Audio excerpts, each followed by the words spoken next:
Tenemos alrededor de unos 200 billones con B, 200 millones de conexiones en el cerebro. Cualquier cosa que aprendemos altera algunas de estas, y es en este patrón de conexiones, esta neurona que se conecta con la otra y con la siguiente, y esta con la otra y con la otra, es en este patrón donde almacenamos la memoria. Tanto aprender es cambiar nuestro cerebro.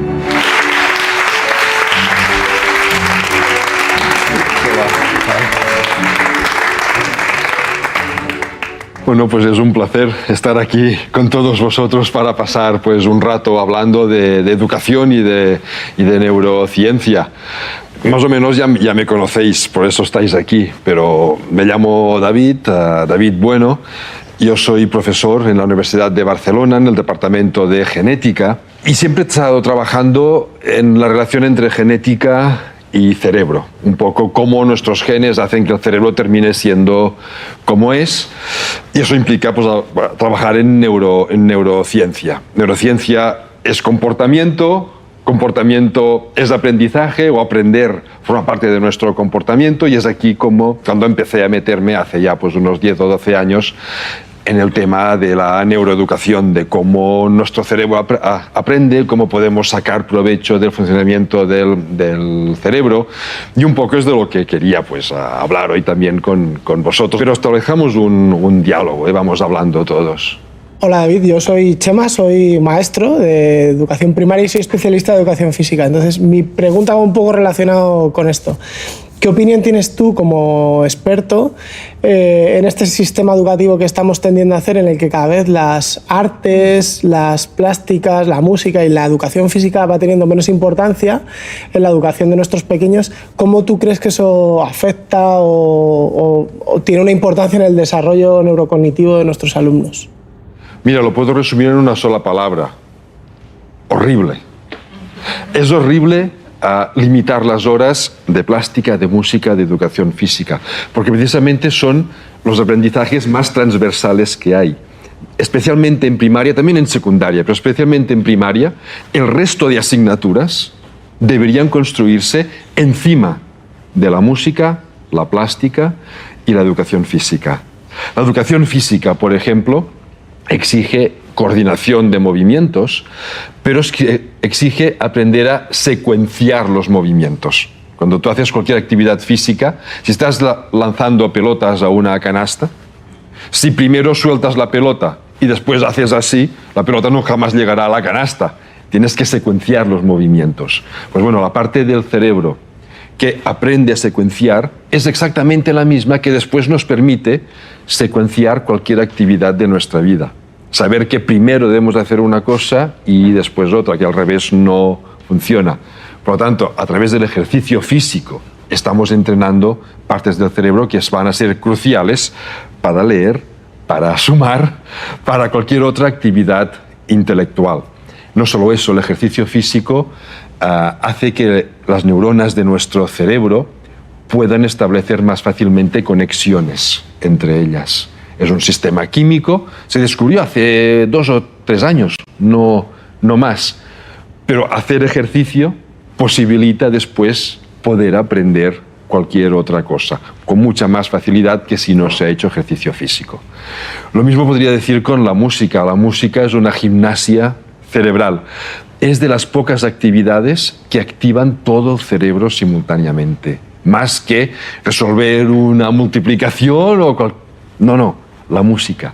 Debería haber música en todos los niveles, no solo escuchar música, sino tocar música, o un instrumento, lo que sea. Y lo mismo con la plástica. Tanto la música como la plástica apelan directamente a las emociones de la persona. Y las emociones ya irá saliendo después. Las emociones son cruciales para aprender cualquier cosa. Por lo tanto, debería ser al revés. Montar el currículum en base a esto y añadir luego el resto. Hola, mi nombre es Marta, estudio Magisterio y mi pregunta va en relación a esto que acabas de decir. Nos has dicho que la educación física activa muchas partes de nuestro cerebro, pero ¿cómo realmente nuestro cerebro aprende? ¿Cómo aprendemos? Mira, esta es una de las cosas que poca gente sabe también.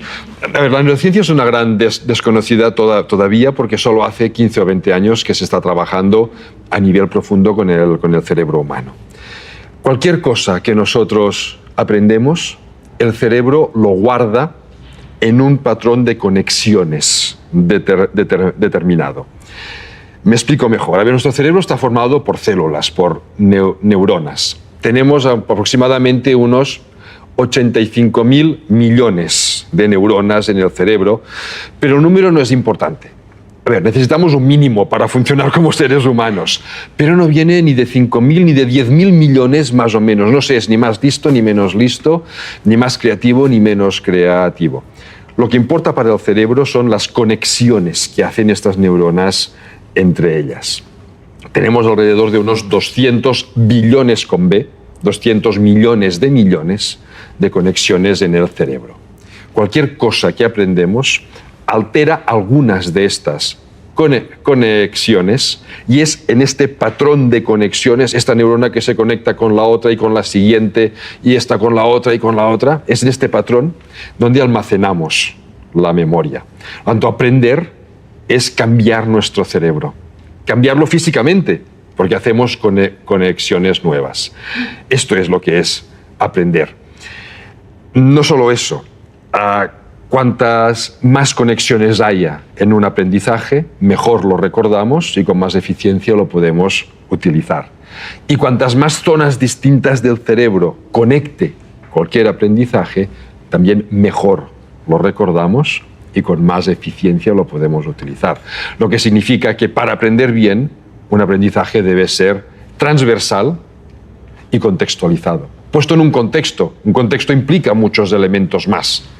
Esto es lo que quiere el cerebro, pues lo que prefiere el cerebro para aprender cualquier cosa, ya sean conceptos, ya sean actitudes, ya sean aptitudes. Es igual. El cerebro las distingue un poco, algunas las automatiza, como las aptitudes terminan automatizadas y los conceptos no, pero a nivel de conexiones el aprendizaje es eso, hacer conexiones nuevas. Referente a lo que has dicho de la forma de aprendizaje, lo que creamos son patrones cuando aprendemos una cosa. Si ese patrón aprendemos al día siguiente otra cosa sobre esa misma cosa, ese patrón se destruye, se modifica y se guardan patrones, patrón tras patrón.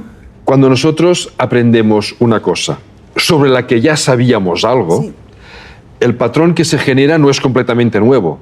El cerebro tiene un sistema para detectar que ya tiene conexiones relacionadas con eso. Lo que hace es activar las conexiones esas y suma los nuevos aprendizajes al patrón que ya tenía. Lo amplía, lo refina, lo perfila. De esta es la forma que tenemos de construir conocimiento, construir aprendizajes de una cosa sobre la siguiente y la siguiente. Es muy útil porque nos permite relacionar aspectos muy diferentes, pero encierra un pequeño peligro. Y es que si aprendemos una cosa de forma incorrecta, cualquier aprendizaje posterior sobre el mismo tema se sustentará en un aprendizaje incorrecto, que se mantendrá ahí.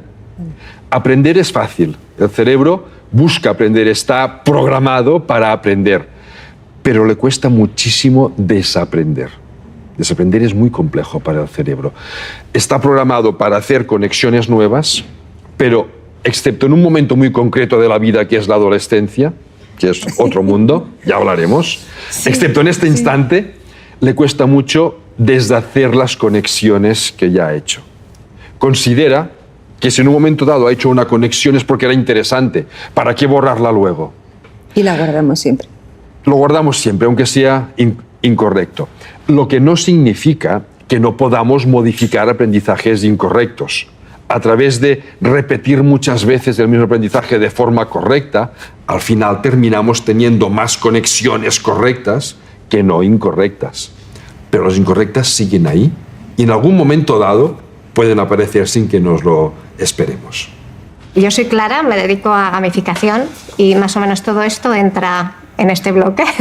Y entonces sí que tenía curiosidad porque normalmente la gente diferencia mucho en el tema de aprender conocimientos o aprender competencias, ¿no?, en educación.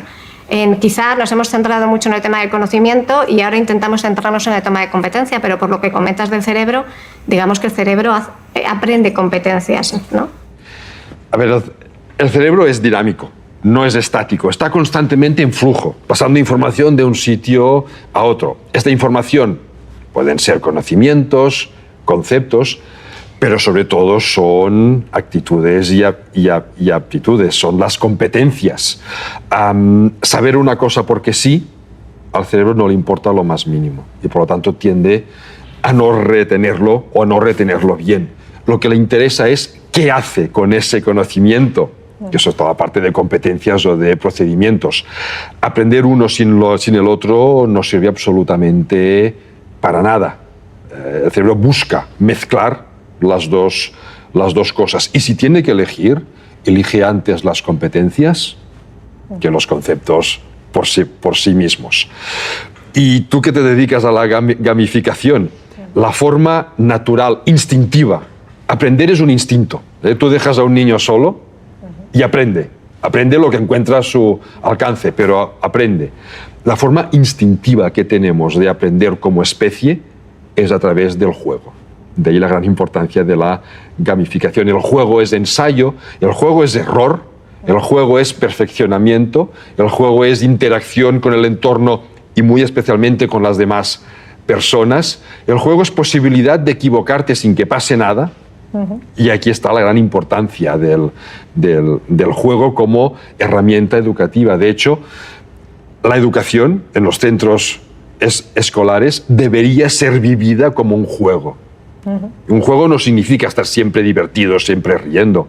Un juego significa esto, poder ensayar, poder practicar, poderte equivocar libremente, sabiendo que después lo vas a hacer mejor y vas a rectificar lo que no funciona. Sin motivación no hay aprendizaje. Y el juego motiva. El hecho de encontrarte ante un reto, para el cerebro eso es un juego. Tengo que superar el reto. Propongamos retos a los alumnos que tengan que decidir. Un juego es decisión. Cuando jugamos a las cartas, tengo que decidir si cambio la carta o la conservo a ver si la mano me sale mejor. Esto es juego para el cerebro. Dejar que ellos construyan su propio aprendizaje, que es lo que hace una niña o un niño cuando juegan solos. Deciden qué están haciendo. Hola, David. Lo de ser más o menos inteligente, ¿crees que viene de serie o que se puede entrenar? Un poco de cada. Cualquier capacidad mental tiene una parte que viene de serie, de nuestra biología, y una parte que se trabaja a través de la educación. A ver, nuestro cerebro, como cualquier parte de nuestro cuerpo, se forma porque hay unos programas genéticos. Ahora sale el genetista que hay en mí, pero hay unos programas genéticos que le dicen cómo tiene que formarse y cómo tiene que funcionar. Tenemos, como especie, cada uno de nosotros, tenemos alrededor de unos 20.000 genes. Y de estos 20.000, hay unos 8.000 que en un momento u otro funcionan en nuestro cerebro. Todos los tenemos, estos genes, todos compartimos los mismos 8.000 genes. Pero tenemos distintas variantes para estos genes. Esto se ve mucho más claro con los grupos sanguíneos. Todos tenemos un gen que dice que debemos tener un grupo sanguíneo, pero según qué variante, nuestro grupo es el A, el B o el 0, o el AB. El AB es que tenemos una variante A y una variante B. Tenemos 3 variantes en este gen. Bien, en estos 8.000 genes que funcionan en el cerebro, algunos llegan a tener hasta 50 y 100 variantes diferentes que conozcamos. Pueden tener muchas más que no conocemos todavía. No introducen grandes diferencias, pero sí pequeñas sutilezas en la forma de funcionar. Esto hace que ya de serie, de programario básico genético, haya personas con más capacidad de memoria y otras con menos. Personas más creativas y otras un poco menos. Personas un poco más inteligentes y otras un poco menos. Personas con más aptitudes musicales y otras un poco menos. Y podría estar aquí hablando durante horas sobre capacidades mentales. ¿Eso es importante? Bueno, eso es un patrón básico. Eso es como un escultor que tiene su arcilla para hacer lo que sea. Si tiene más, hará una escultura más grande. Si tiene menos, la hará más pequeña. Pero la educación es la habilidad para moldear esta arcilla. Puedes tener poca arcilla y hacer una escultura preciosa, y tener mucha y que te salga un churro. ¿Vale? Esto a mí me gusta mucho. Este es el papel de la educación. Tenemos una materia biológica, saquemos provecho de esto, ¿no? A mí me gusta ejemplificarlo con la papiroflexia, con hacer, por ejemplo, un avión de papel. No sé si tenéis por aquí papeles que podáis dar y os lo demuestro. ¿Tenéis? Vale, pues mira, os reparten a cada uno un trozo de papel. Yo tengo el mío, ¿vale? Vale, todos tenéis vuestro trozo. Pues os voy a enseñar una de las muchas maneras de hacer un avión. Es lo único que sé hacer con papiroflexia, ¿eh? Pero bueno, a ver, no sé, cogéis vuestra hoja y dobláis una punta hacia atrás. ¿Vale? ¿Todos teníais la hoja rectangular? No. Mira como los genes, cada uno tiene sus propios genes, cada uno tiene su hoja, ¿no? Bueno, ahora dobláis la otra punta, la punta que ha quedado aquí arriba. La dobláis, no sé cómo enseñarlo muy bien, para que se vea. Pero la dobláis hacia abajo de forma que quede, pues no sé, como una casita. Ahora a mí me gusta la punta de la casita del techo, doblarla hacia atrás, ¿vale? Que quede un avión de punta roma. Esto hace contrapeso y permite que vuele un poco mejor, ¿vale? Lo dobláis, ahora sí, por la mitad para que vaya cogiendo forma de avión, ¿vale? ¿Sí? Más o menos. Hacemos las alas, ya no sé cómo enseñarlo, pero a ver, dobláis pues una parte hacia atrás, la otra, bueno, hacia atrás o hacia abajo, depende cómo se mire, y con esto salen las alas. ¿Sí? Cualquier avión tiene cola y alerones, pues si cortáis un poco la parte de atrás del avión y lo levantáis hacia arriba, ¿vale? Saldrá la cola, y si hacéis un par de cortes en el ala, por la parte de atrás y lo subís, pues tenéis los alerones. ¿Vale? ¿Os ha salido todos más o menos así? Bueno, a ti te falta un trozo de ala. Claro, a ver, si ahora probamos si vuelan bien o no, lo podemos probar. Seguro que hay aviones que vuelan mejor que otros. Porque todos lo habéis doblado. El tuyo es el más feo, con perdón, de avión. Claro, el tuyo seguro que no vuela. Claro, ¿cuál es el problema? El problema es que todos habéis seguido mis instrucciones al pie de la letra, cuando resulta que teníais distintas formas de papel. Si esto lo comparamos con el cerebro y la educación, cada cerebro es diferente. La educación lo que hace es sacar provecho de este cerebro, doblándolo. No lo dobla físicamente, pero sí hace conexiones físicas para que funcione de la mejor manera posible. Si a todo el mundo lo educamos de la misma manera, sucederá esto.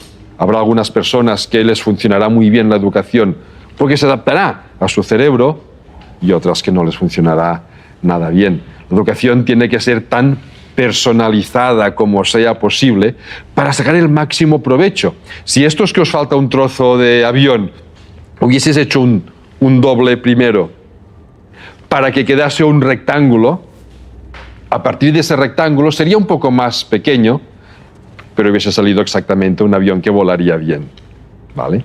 Un poco el mensaje yo creo que es este. Respondiendo otra vez a tu pregunta, tenemos una biología ineludible, la hemos heredado de nuestros padres y no podemos hacer nada con ella, que importa, pero que se puede, a través de la educación, se puede sacar siempre el máximo provecho. De forma que una persona con menos predisposición a la memoria, si trabajamos bien, tal vez terminará teniendo más memoria que una persona con más predisposición, pero que no se haya trabajado bien.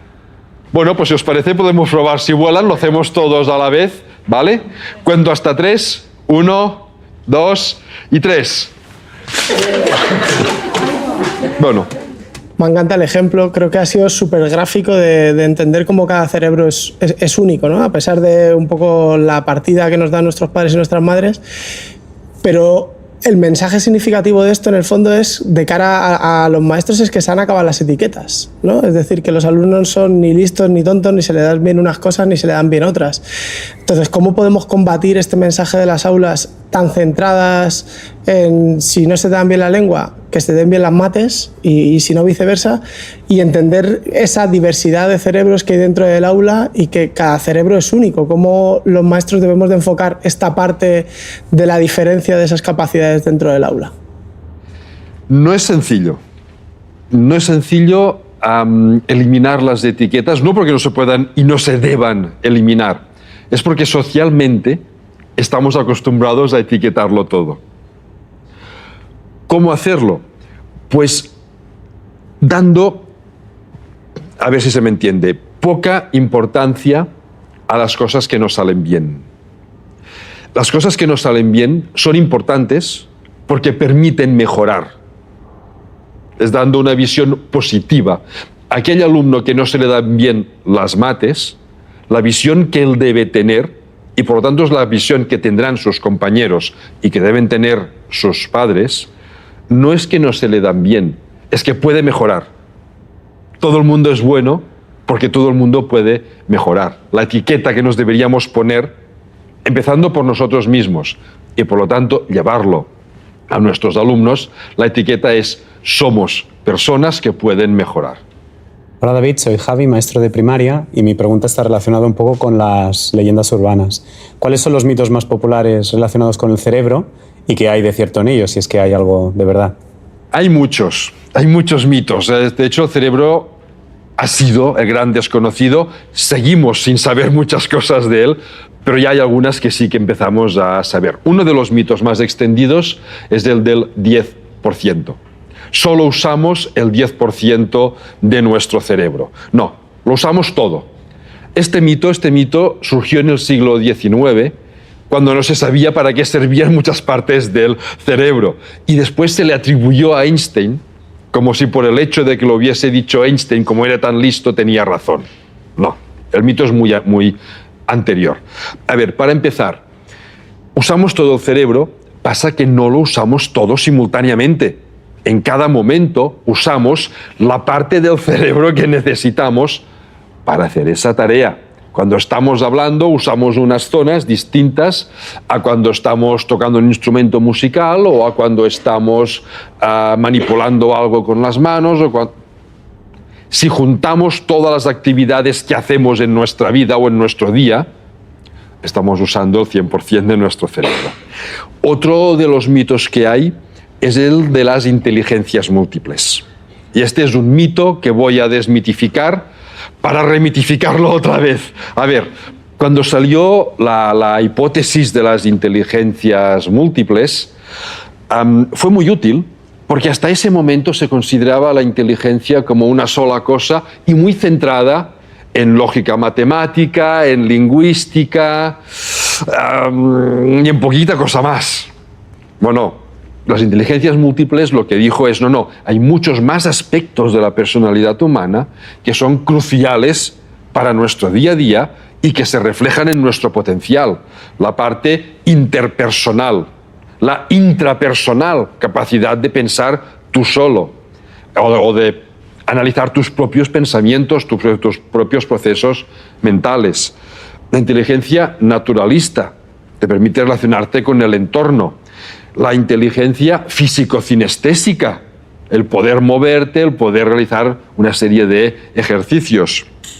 Incluso después añadió la inteligencia espiritual, que no tiene nada que ver con la religión, es la capacidad de sentirte integrado en tu colectivo, entre otras. Fue muy importante por eso, porque rompió con el tabú de la inteligencia como dos aspectos y nada más. Pero el cerebro no funciona de esta forma. Funciona como un todo integrado. La inteligencia es una. Pasa que se nutre de muchos aspectos diferentes. Es imposible explicar matemáticas solo apelando a las partes lógico-matemáticas de nuestro cerebro. Cuando explicamos matemáticas lo hacemos con el lenguaje. Estamos usando la parte lingüística. Lo hacemos hablando unos con otros. Es la parte interpersonal. Claro, pero existan o no las inteligencias múltiples, sí que va bien tener en cuenta todo eso a la hora de programar actividades para nuestros alumnos y... Precisamente, es a lo que iba.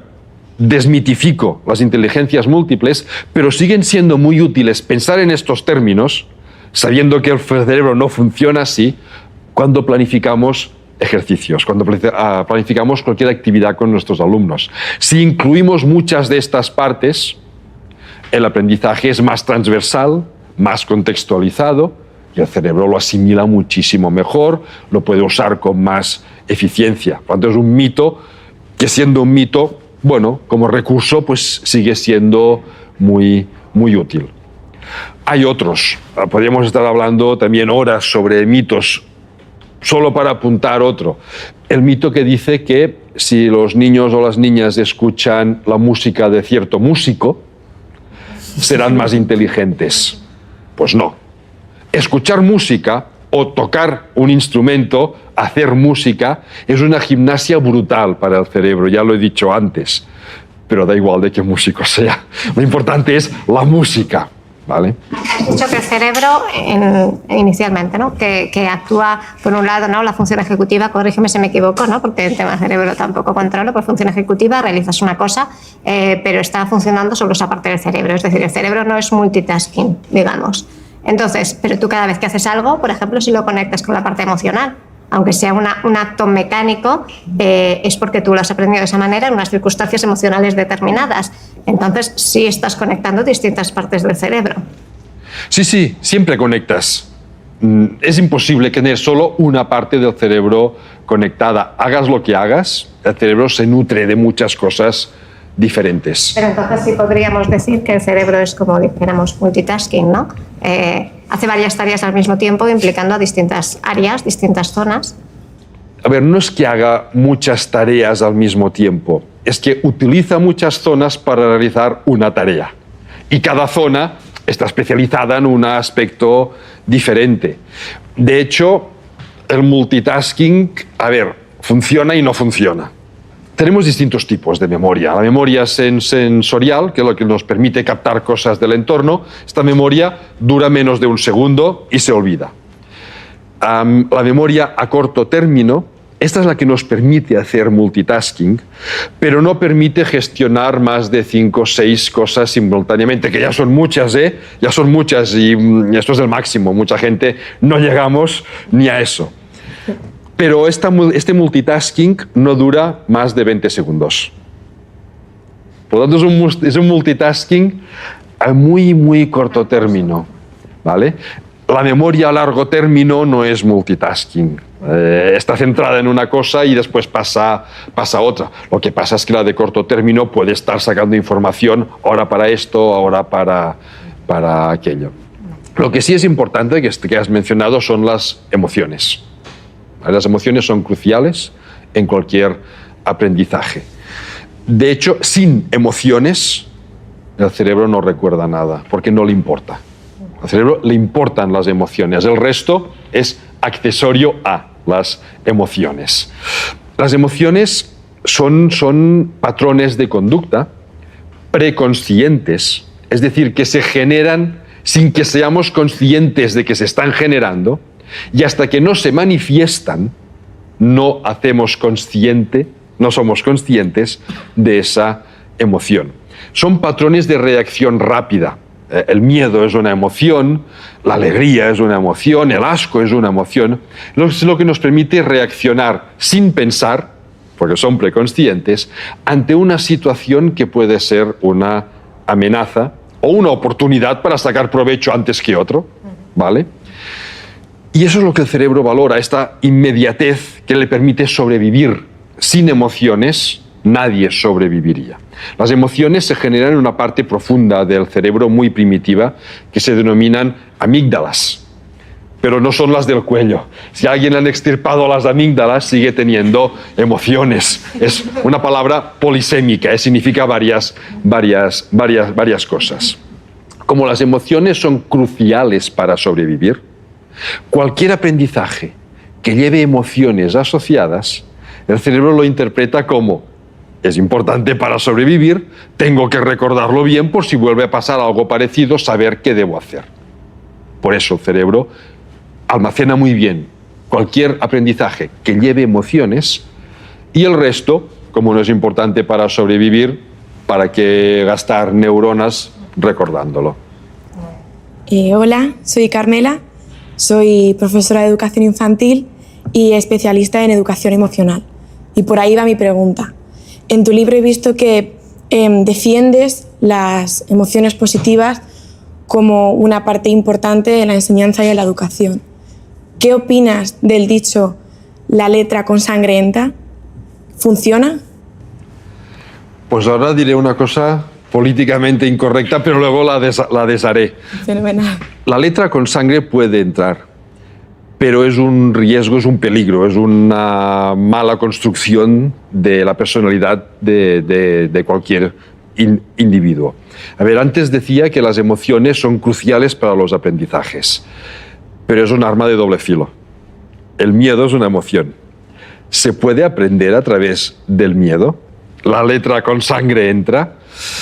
La respuesta es que sí, siempre y cuando no sea un miedo excesivo que paraliza. Un miedo sutil, miedo a suspender, miedo al castigo, miedo a que los reyes magos no me traigan aquello que he pedido y que me hace tanta ilusión. Y eso, bueno, pues hace que una persona es una emoción, hace que esa persona pueda integrar conocimientos.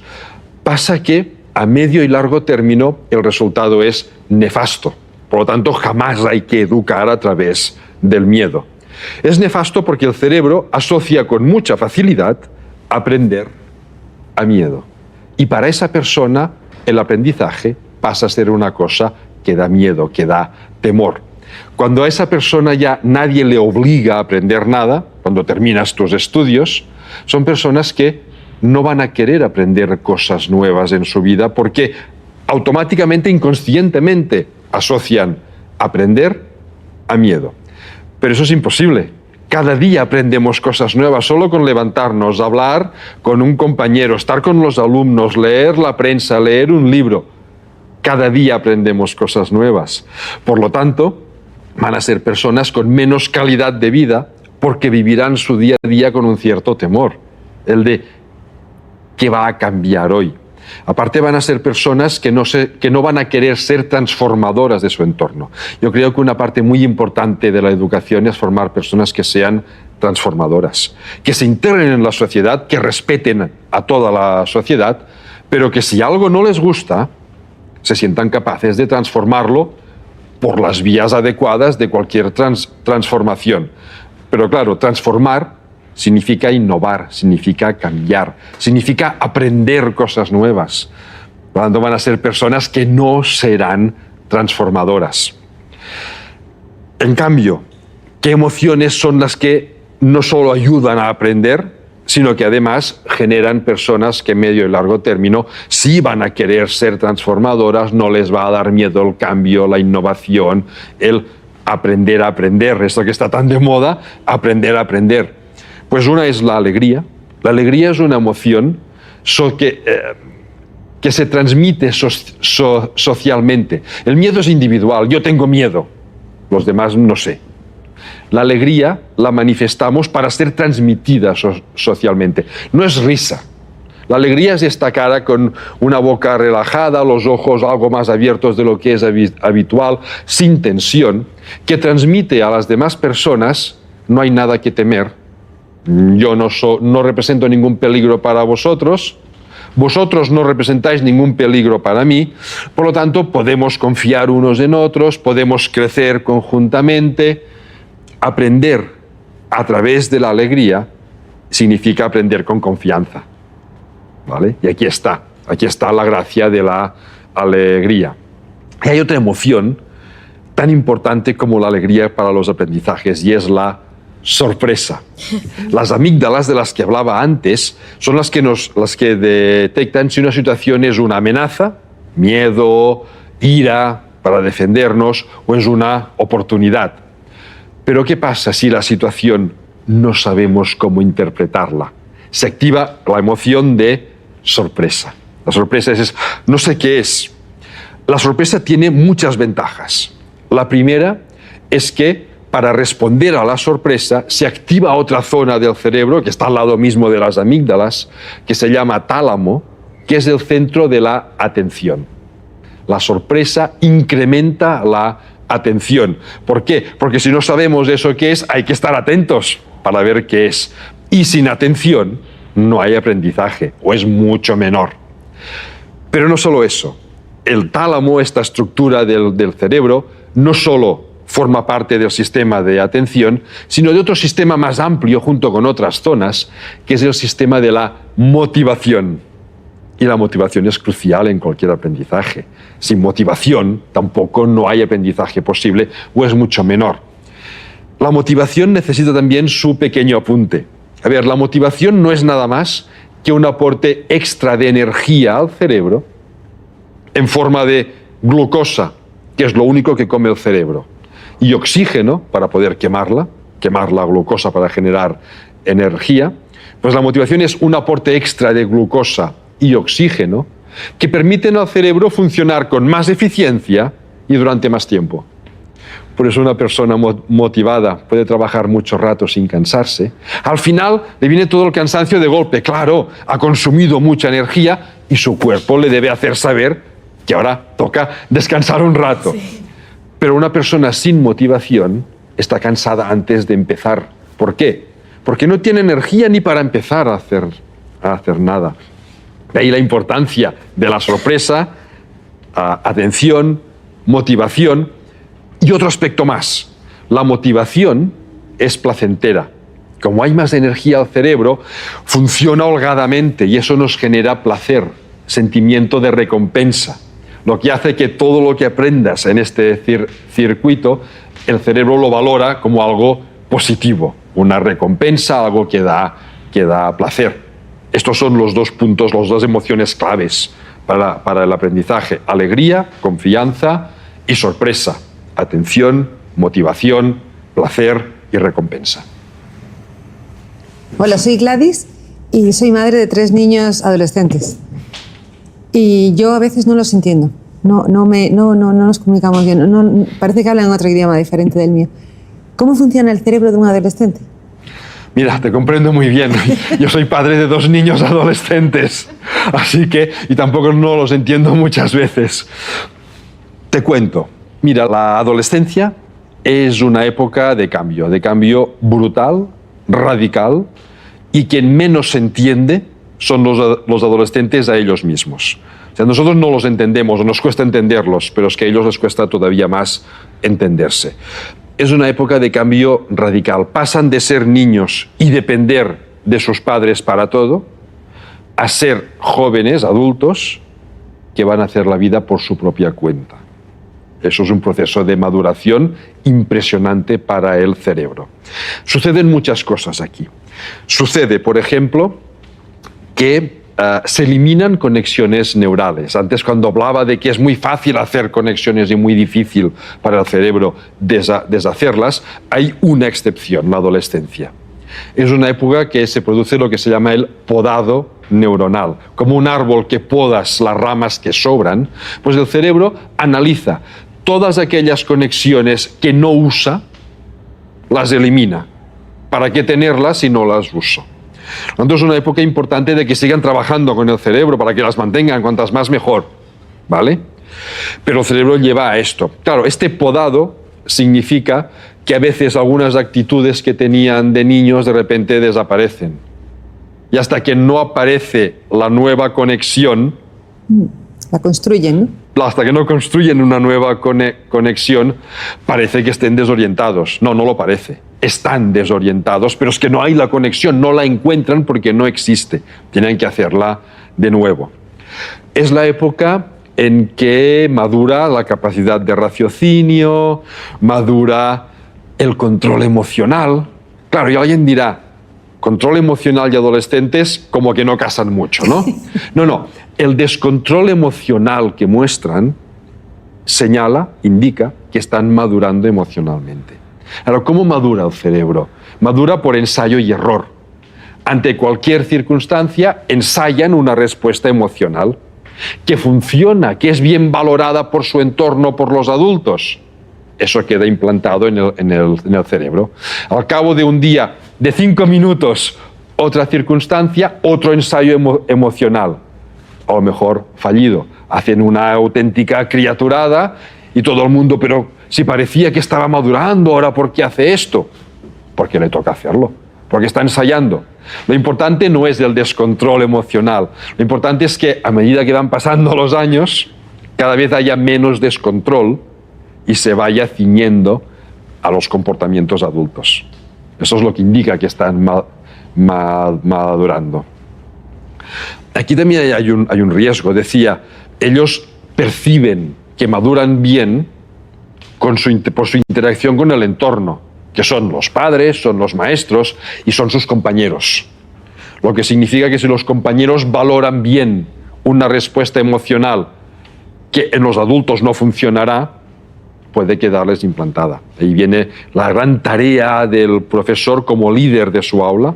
El profesor es el líder de su aula y debe ser el ejemplo.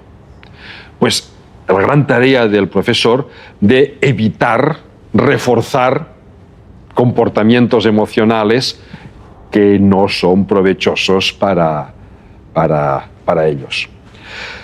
Y después el otro aspecto que madura en la adolescencia, que también es muy importante en términos educativos, es lo que se llama la capacidad de retrasar las recompensas. Un niño o una niña de 6-7 años no le puedes decir, si terminas esto ahora, mañana iremos al parque que te gusta. Mañana. Mañana para ella o para él no significa nada. La recompensa tiene que ser inmediata.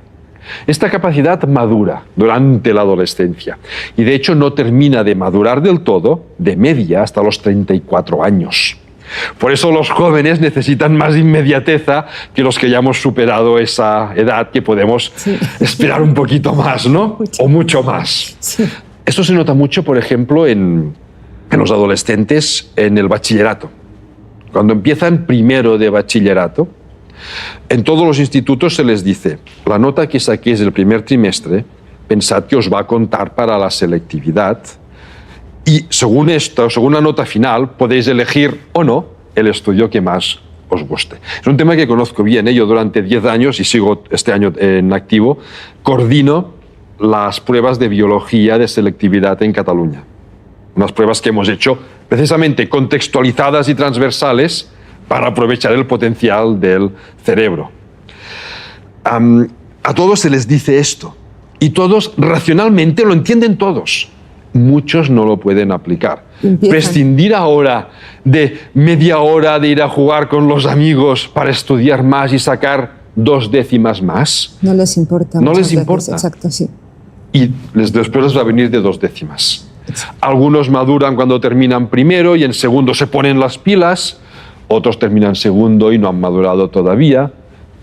Bueno, hay mucha heterogeneidad, cada cerebro madura a un ritmo ligeramente diferente y esto a veces a los adultos nos cuesta entenderlo. Pero claro, como adulto yo pensaría, pues ahora sacrifico 2 horas para terminar este trabajo y así mañana podré todo el día irme al monte. Y hay algunos adolescentes al principio de la adolescencia que son incapaces, que sacrificarán todo un día de irse a jugar con los amigos por trabajar 2 horas más hoy. No, es que no pueden, mentalmente no han madurado y a los adultos nos cuesta entenderlo. Claro. Hay que ponerse en su piel. Quería hacer una pregunta sobre un comentario que has dicho que me parece muy interesante, sobre la inmediatez de las recompensas.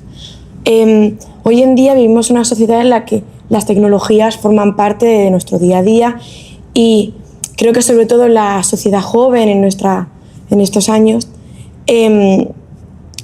las tecnologías nos han permitido la inmediatez de muchas de esas recompensas. ¿Crees que ese hecho que hoy en día vivimos puede retardar o hacer que esa maduración de la inmediatez, que creo que decías que hasta los 30 y algo no se completaba, ¿crees que puede hacer que se retrase más o influye? Posiblemente, pero no tenemos todavía datos, porque la generación digital, los que han nacido con la tableta táctil bajo el brazo, todavía no ha llegado a los 34 años. Entonces, no lo sabemos. Yo creo que sí, que se va a notar, pero es una intuición, es una hipótesis de trabajo, no tenemos todavía. Lo que sí se ha visto es que el uso de tecnologías altera el cerebro, eso sí. No es bueno ni es malo. El cerebro se adapta a lo que encuentra para que funcionemos bien en nuestro entorno. Si hay tecnología, se adapta a la tecnología para que funcionemos bien. O sea, no es bueno ni es malo, es su trabajo. Se ha visto que la generación digital tiene menos conexiones en la zona que gestiona la memoria, porque externalizamos la memoria en un aparato. ¿Es bueno o es malo? No, ni es bueno ni es malo, porque todos lo hacemos, los adultos también. Y en cambio tienen más conexiones en la zona que permite integrar más informaciones entrantes. ¿Por qué? Porque con la tecnología digital tú puedes tener en tu tableta 20 páginas abiertas e ir pasando de una a otra. Necesitas más capacidad de integrar. Antes, la generación analógica, cuando íbamos con libros en papel, tenías como mucho 1 o 2. No necesitabas integrar tanta información. Esto sí que se nota el cambio, pero no es bueno ni es malo. Nos hemos adaptado. Tengo una pregunta relacionada con la tecnología. Ahora que en casi todos los colegios se están empezando a implementar proyectos de tecnología, one-to-one o similar, yo tengo mi opinión un poco de cuando se introducen edades muy tempranas en la que el desarrollo madurativo del cerebro quizás no sea tan el adecuado y además que se descontextualiza mucha información. ¿Cómo afecta a largo la implementación de tecnología en edades muy tempranas, de los 3 a los 6 años, en el cerebro de los alumnos? Volvemos a lo mismo de antes. Todavía no tenemos datos concluyentes. ¿Tu intuición? Que tienen que pasar años, tienen que llegar adultos. Los que tenían 3 años cuando se les introdujo la tecnología todavía no tienen 30 o 40 años, que es cuando podremos tener el panorama completo. Lo que sí sabemos, lo que sí se sabe, es que a las primeras edades tempranas, lo que tienen que hacer es lo que se ha hecho toda la vida. Manipular, tocar, experimentar, jugar, no virtualmente, sino con objetos reales. Antes de los 3 años, ya sé que me preguntabas de los 3 a 6, antes de los 3 años no debería haber tecnología. Si la hay, no pasa nada. Pero la mayor parte del rato que una niña o un niño de 0 a 3 años están jugando en casa o en un jardín de infancia o donde sea, debe ser tocando palos, piedras, tierra. Si llueve se han de mojar, han de saber lo que es el barro, han de jugar con cubos de los que se encajan, con muñecos y muñecas, con tocarse entre ellos, bailar. Esto es lo que corresponde a estas edades. Y yo lo alargaría hasta algo más de los 3 años. Hasta los 3 seguro. Yo creo que algo más, ¿vale? Introducir la tecnología a partir de los 3 años, a ver, no es malo, siempre y cuando sean dosis puntuales y restringidas. Van a tener tecnología el resto de su vida. Por lo tanto, que tengan ya un primer contacto a esta edad, pues me parece bien, pero no cada día, si no se convierte en esperemos el rato de la tecnología como la máxima diversión, sino como un soporte más para algunas tareas puntuales donde pueda ser tal vez útil. Claro, es que mi sensación es como que se descontextualiza el aprendizaje, ¿no? El aprender la planta a través de una tablet es como que te pierdes a qué huelen las plantas, a qué saben, o un montón de información que le puedes dar al cerebro que si solo se la das de un canal estás perdiendo una oportunidad muy interesante de aprendizaje. Desde luego, hay que aprenderlo vivencialmente. Dan mucha información cuando ya sabes algo de eso. Es decir, cuando tú ya has estudiado las plantas, tocándolas, viéndolas crecer, oliéndolas, claro, hay plantas a las cuales nunca tendrás acceso en tu ciudad o en tu país. Bueno, entonces usa la tecnología para ver qué plantas hay en el desierto, en donde sea. Pero después de haberlo hecho, vivencial, que es lo que el cerebro almacena mejor. A veces me gusta poner un ejemplo con esto cuando se aprende a sumar. Hace años, cuando yo estudiaba primaria o EGB, como se llamaba entonces, los libros para aprender a sumar ponían 2, número 2 más 2 igual a 4. Bien. Después se introdujo no pongamos el número 2, pongamos 2 manzanas y otras 2 manzanas igual a 4 manzanas. Mucho mejor. Ya no solo es lógica y matemática o gráfico, sino que aquí entra la parte naturalística del cerebro. Ves la manzana, activas más zonas. Bueno, hay que hacer un paso más. Hay que traer las manzanas al aula y que las toquen 2 manzanas más 2 manzanas igual a 4 manzanas. Con lo que estás actuando a través del tacto. Pero además que las huelan y que al final se las coman. Estás activando muchísimas más zonas que no 2 simples números que los estás sumando. Y esto se puede extrapolar a todo. Hola David, mi nombre es Yolanda y soy educadora y acompañante especialista en inteligencia emocional. Se escucha por muchos ámbitos lo del fracaso escolar. Y mi pregunta es, ¿qué opinas tú si somos nosotros más inteligentes o menos que lo eran nuestros abuelos en su momento? Lo primero que diría es que el fracaso escolar no existe. En este caso existe el fracaso del sistema. El fracaso escolar no existe. Ningún niño, ninguna niña fracasa. Fracasa el sistema que no sabe proporcionarle lo que le toca cuando le toca. Y muchas veces el problema es en cómo evaluamos, cuantificamos su aprendizaje. Y esto es un problema. Si nosotros estamos enseñando de forma transversal y contextualizada y evaluamos con un examen de preguntas tipo test, esto es absurdo. El cerebro no está preparado para esto, ¿vale? Si estamos enseñando a través, por ejemplo, de aprendizajes cooperativos, que es otro tema muy interesante, ¿por qué evaluamos individualmente? ¿No? Hay que evaluar también cooperativamente, que es como el cerebro ha aprendido, ¿vale? Por lo tanto, el fracaso escolar es fracaso del sistema. Esto por un lado.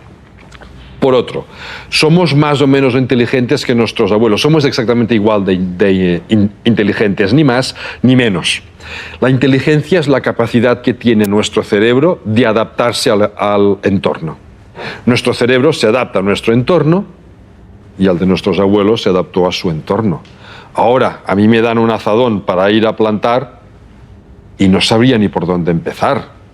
¿Soy menos inteligente que mis abuelos que sí sabían cómo hacer un huerto? No, su cerebro se adaptó a su entorno y el mío se ha adaptado a otro entorno. Y las nuevas generaciones se adaptan a un entorno diferente. En algunos aspectos son más rápidos que nosotros. En la tecnología digital cualquier joven es más rápido que yo, ¿vale? Y en otros aspectos no. David, estás hablando todo el rato de conexiones, contextualizar. A mí me gustaría que intentaras aportar algo desde la neurociencia en cuanto a la mejora de trabajar por proyectos o trabajar de forma contextualizada en relación a trabajar de manera más compartimentada por asignaturas, porque aún a día de hoy la mayor parte de los currículums lo separan todo en áreas o en asignaturas, cuando en realidad en la vida cotidiana no nos encontramos las cosas compartimentadas. No sé, desde la neurociencia cómo... Sí, es cierto. A ver, los currículums lo compartimentan todo porque es la forma fácil de hacerlo. Y la vida no es compartimentada. Jamás hacemos una cosa aislada del resto del mundo. ¿Cómo hacer un aprendizaje más contextualizado, más transversal? Lo primero sería flexibilizar los horarios. ¿Por qué 1 hora de mates, 1 hora de lengua y 1 hora de ciencias?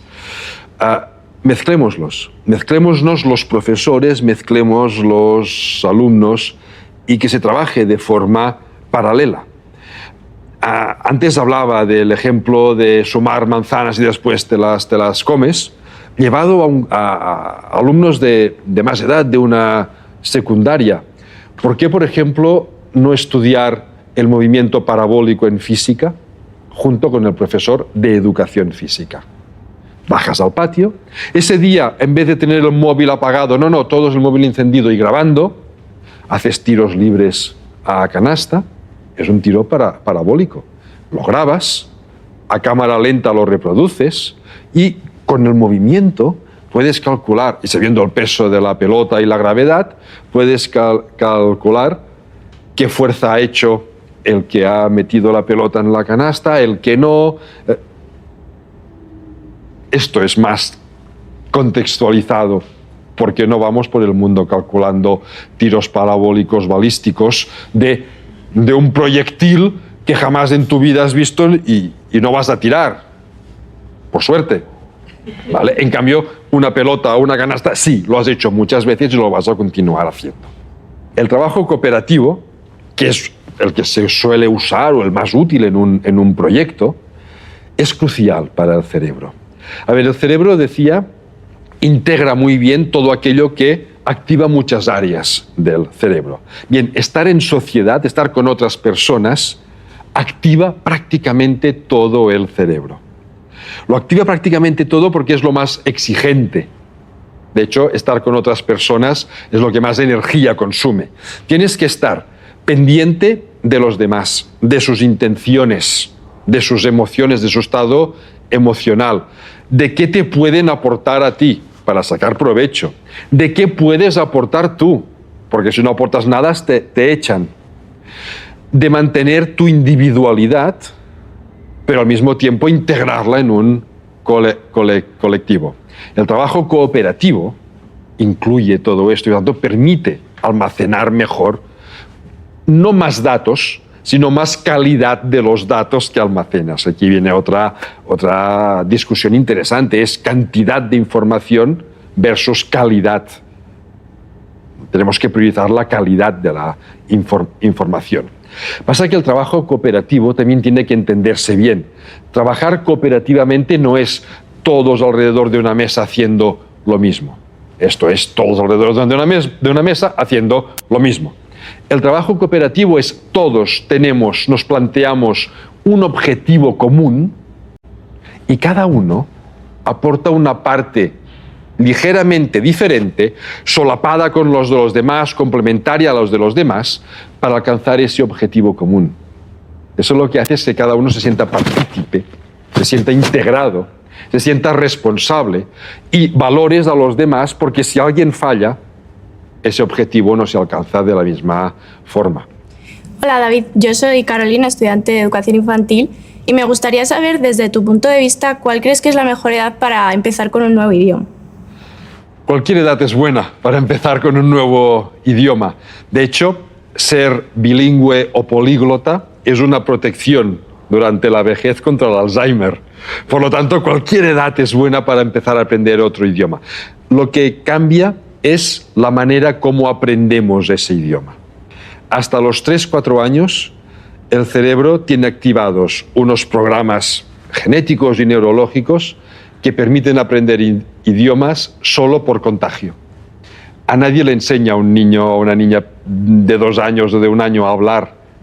Aprende por imitación, por contagio. Como máximo, corregimos algún sonido que no hace bien, pero aprende por contagio. Y puede aprender varios idiomas simultáneamente, 2, 3, 4, y los distinguirá desde el primer instante.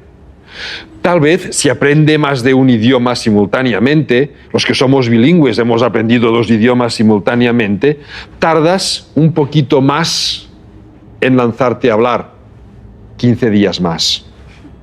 O sea, insignificante. Y cuando empezamos a hablar, distingues perfectamente ambos idiomas. No los mezclas, ¿vale? El cerebro los ha incorporado ambos. A partir de los 4 años, esta posibilidad se cierra para siempre. Ya nunca más vas a poder aprender idiomas por contagio. Hay excepciones, hay personas especialmente dadas a los idiomas que pueden siempre, pero son los menos, ¿no? A partir de ahí, hasta los 11, 12 años, el aprendizaje de un idioma pasa por el juego. Tiene que ser jugando, viendo películas en el idioma que corresponda. Debe ser un aspecto que no implique poner los codos para estudiar, pero más elaborado que un simple contagio. ¿Vale? Cualquier idioma, puedes aprenderlo también de esta forma. Y a partir de los 11 o 12 años, entonces ya puedes aprender idiomas poniendo codos. Básicamente porque el cerebro ya está capacitado para hacer conexiones nuevas en la zona que gestiona el lenguaje por simple estudio. Lo que no significa que sea más agradable hacerlo también a través de películas o canciones o así. En esta etapa intermedia, una de las herramientas más útiles es la música. La música activa emociones siempre. Emociones, ya he dicho, que facilita cualquier aprendizaje, por lo tanto, aprender idiomas cantando, aprender idiomas bailando, aprender idiomas jugando, es la forma como debe hacerse. No hay edades, solo hay estrategias diferentes. Y que nadie tema aprender muchos idiomas. Ya lo decía, protegen contra enfermedades neurodegenerativas, pero además se ha visto que las personas que son bilingües o más, o políglotas, les es más fácil tomar decisiones. Las personas monolingües son más lentas, son más rápidas tomando decisiones, pero aciertan menos veces.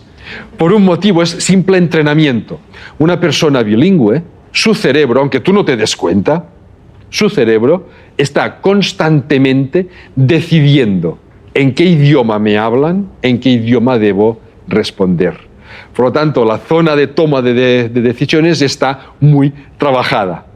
Una persona monolingüe no. Responde más rápido porque solo tiene una vía de respuesta, pero acierta menos porque no está tan trabajado para tomar decisiones. Por lo tanto, sería bueno que todos fuésemos como mínimo bilingües. Da igual los idiomas. Hola David, soy María, trabajo de orientadora en un centro escolar y yo tenía una duda y es sobre todo en el ámbito de actualmente estamos en una sociedad muy competitiva, los papás y las mamás nos están exigiendo en todo momento cuando los niños tienen que aprender, o bien como acaba de comentar mi compañera, un idioma, y sobre todo insisten mucho a qué edad van a aprender sus hijos a leer y a escribir. Yo te preguntaría por esta cuestión, te preguntaría por el hecho de cuál es la mejor edad para adquirir la lectoescritura y para que los niños empiecen a trabajarla en el aula. Mira, la diversidad de cerebros y la diversidad en que va madurando el cerebro es enorme. No se puede decir cuál es la mejor edad. Hay un intervalo. Lo normal es poder empezar a leer a partir de los 4 años. El currículum actual prevé que sea sobre los 5, para que sí, cuando a los 6 empiecen primero de primaria.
ya puedan leer frases simples.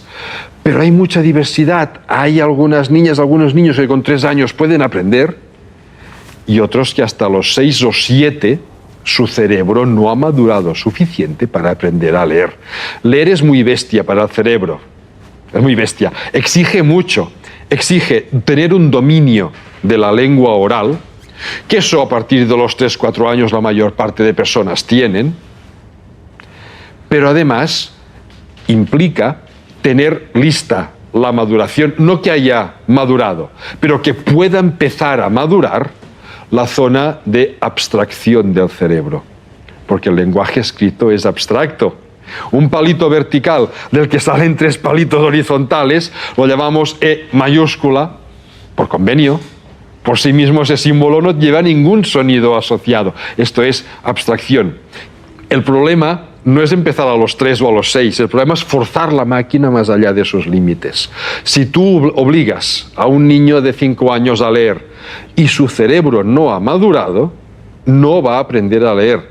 Lo único que conseguirás es que asocie leer a incomodidad. Me obligan a hacer una cosa y yo solo veo palitos que se mueven. ¿Vale? Bueno, pues muchas gracias por haber compartido conmigo este rato.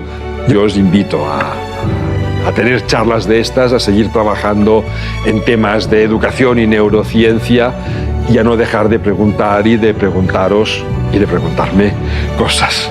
Muchas gracias por haber venido.